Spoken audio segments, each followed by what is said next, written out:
ನನ್ನೆಲ್ಲ ಆತ್ಮೀಯ ಕೇಳುಗರಿಗೆ ನನ್ನ ನಮಸ್ಕಾರ. ಒಬ್ಬ ಭಾರೀ ಶ್ರೀಮಂತ ಹೊಸ ಹೊಸ ವ್ಯವಹಾರಗಳನ್ನು ಸ್ಥಾಪಿಸ್ತಿದ್ದ. ಅವುಗಳಿಗೆ ಸರಿಯಾದ ವ್ಯವಸ್ಥೆಯನ್ನು ಮಾಡಿ ನಡೆಸ್ತಾ ಇದ್ದ. ಒಂದು ಸಲ ಅವನಿಗೆ ತನ್ನ ಎಲ್ಲ ಕಂಪನಿಗಳಿಗೂ ಉತ್ತಮವಾದ ಲಾಂಛನವನ್ನು ನೀಡಬೇಕು ಅನ್ನಿಸ್ತು. ತನ್ನ ಮನೆಯವರೊಂದಿಗೆ, ಸ್ನೇಹಿತರೊಂದಿಗೆ, ಕಲಾವಿದರೊಂದಿಗೆ ಚರ್ಚಿಸಿ ಯಾವ ಲಾಂಛನ ಸೂಕ್ತ ಅನ್ನೋದನ್ನು ವಿಚಾರಿಸಿದ. ಎಲ್ಲರೂ ತಮಗೆ ತೋಚಿದ ವಿಷಯಗಳನ್ನು ಅವನ ತಲೆ ಮೇಲೆ ಹಾಕ್ಬಿಟ್ರು. ಅವನಿಗೆ ವಿಷಯ ಮತ್ತಷ್ಟು ಗೋಜಲಾಗಿ ಹೋಯಿತು.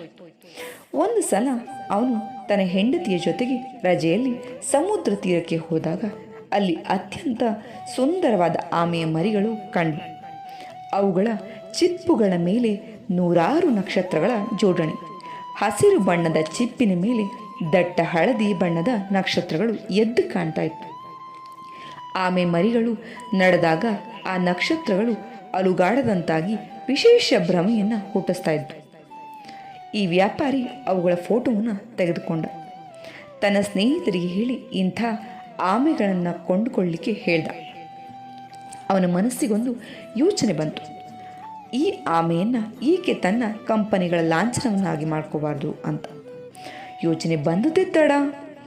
ಒಸಕಾದ ಅತ್ಯಂತ ಶ್ರೇಷ್ಠ ಕಲಾವಿದನನ್ನು ಕರೆಸ್ದ. ಆಮೆಯ ಫೋಟೋಗಳನ್ನು ಹಾಗೂ ನಿಜವಾದ ಆಮೆಯನ್ನು ಅವನಿಗೆ ತೋರಿಸಿ ತದ್ರೂಪಿ ಆಮೆಯಂತೆಯೇ ಇರುವ ಲಾಂಛನವನ್ನು ನಿರ್ಮಿಸಲಿಕ್ಕೆ ಹೇಳ್ದ. ವ್ಯಾಪಾರಿಗೆ ಅದನ್ನು ಆದಷ್ಟು ಬೇಗ ಪಡೆಯುವ ಆತುರ. ಆದರೆ ಕಲಾವಿದ ಮಾತ್ರ ದಿನಗಳನ್ನು ಮುಂದೂಡ್ತಾನೆ ಬಂದ. 5-6 ಬಾರಿ ತನ್ನ ಅಧಿಕಾರಿಗಳನ್ನು ಕಲಾವಿದನ ಮನೆಗೆ ಕಳುಹಿಸಿ ಒತ್ತಾಯಿಸಿದಾಗ ಚಿತ್ರ ಸಿದ್ಧವಾಗ್ತಾ ಇದೆ, ಇನ್ನೇನು ಕೆಲವೇ ದಿನಗಳಲ್ಲಿ ಮುಗಿಯುತ್ತೋ ಅಂತ ಹೇಳಿ ಉತ್ತರ ಬಂತು. ಈಗಂತೂ ವ್ಯಾಪಾರಿಗೆ ಕೋಪನೇ ಬಂತು. ತಾನೇ ಒಂದು ದಿನ ಸಂಜೆ ಕಲಾವಿದನ ಮನೆಗೆ ಹೋಗ್ಬಿಟ್ಟ. ಕಲಾವಿದ ವ್ಯಾಪಾರಿಯನ್ನು ಕಂಡು ಗೌರವದಿಂದ ಒಳಗೆ ಬರಮಾಡಿಕೊಂಡ. ತನ್ನ ಚಿತ್ರಶಾಲೆಯಲ್ಲಿ ಅವನಿಗೊಂದು ಕೂರ್ಚಿಯನ್ನು ಹಾಕಿ ಕುಳಿತುಕೊಳ್ಳಲಿಕ್ಕೆ ಹೇಳ್ದ. ನಂತರ ಅವನಿಗೆ ಚಹಾದ ವ್ಯವಸ್ಥೆಯನ್ನು ಕೂಡ ಮಾಡಿ ಅವನ ಮುಂದೆ ಒಂದು ಸ್ಟ್ಯಾಂಡಿನ ಮೇಲೆ ಕ್ಯಾನ್ವಾಸನ್ನು ಏರಿಸಿ ಬಣ್ಣ ಕಲಸಿ ಚಿತ್ರ ಬಿಡಿಸಲಿಕ್ಕೆ ಪ್ರಾರಂಭ ಮಾಡಿದ. ದಯವಿಟ್ಟು ಸ್ವಲ್ಪ ಹೊತ್ತು ಕುಳಿತುಕೊಳ್ಳಿ, ನಿಮ್ಮ ಮುಂದೆಯೇ ತಮಗೆ ಬೇಕಾದ ಚಿತ್ರವನ್ನು ಬಿಡಿಸ್ಕೊಟ್ಟು ಬಿಡ್ತೀನಿ ಅಂತ ಹೇಳ್ದ ಕಲಾವಿದ. ಇವನು ಮಹಾ ಸೋಮಾರಿ, ನಾನು ಬರೆದಿದ್ರೆ ಚಿತ್ರವನ್ನೇ ಬಿಡಿಸ್ತಿರ್ಲಿಲ್ವೇನು ಅಂತ ಹೇಳಿ ಮೌನವಾಗಿ ಕುಳಿತುಕೊಂಡ ಆ ವ್ಯಾಪಾರಿ.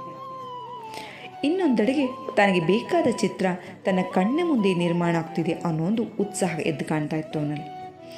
1 ಗಂಟೆಯಲ್ಲಿ ಚಿತ್ರ ಮುಗಿದು ಹೋಯಿತು.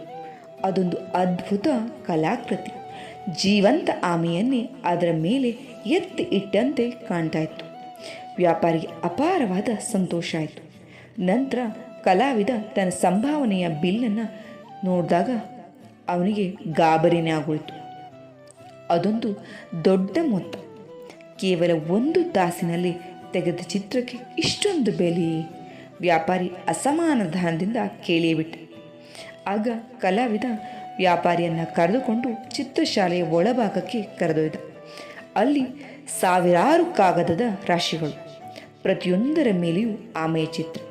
ಕಲಾವಿದ ಹೇಳ್ದ, ನಾನು ನಿಮ್ಮ ಚಿತ್ರವನ್ನು ಕೇವಲ 1 ತಾಸಿನಲ್ಲಿ ಬಿಡಿಸಿರಬಹುದು, ಆದರೆ ಅದರ ಹಿಂದೆ ಸಾವಿರಾರು ಚಿತ್ರಗಳನ್ನು ಬಿಡಿಸಿ ಪರಿಪೂರ್ಣತೆಯನ್ನು ಪಡೆಯಲಿಕ್ಕೆ ಸಾಧನೆ ಮಾಡಿರೋ ಪರಿಶ್ರಮವಿದೆ.